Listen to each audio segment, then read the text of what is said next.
नमस्कार, मी विशाल पाटील आणि आपण पाहत आहात लोकशाही मराठी। बातमीपत्राच्या सुरुवातीला एक नजर हेडलाईन्सवर। नगर परिषद निवडणुकांची 21 डिसेंबरला मतमोजणी होणार, उच्च न्यायालयाच्या नागपूर खंडपीठाचा निर्णय। नागपूरच्या खंडपीठाच्या निकालानं उमेदवारांचा भ्रमनिरास, सत्ताधारी आणि विरोधकांकडून कोर्टाच्या निर्णयावर ताशेरे।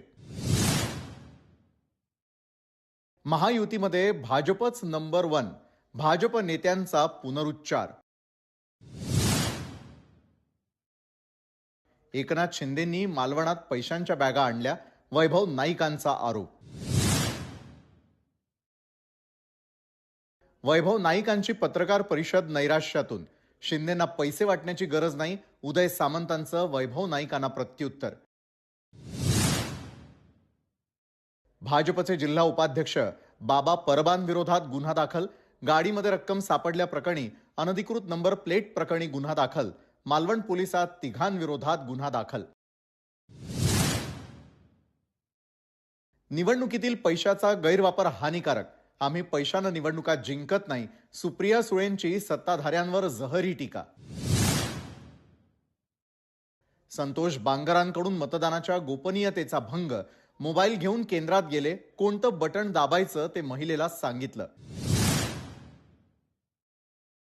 रायगडमध्ये शिवसेना विरुद्ध राष्ट्रवादीमध्ये राडा, गोगावले विरुद्ध तटकरे संघर्ष पेटला।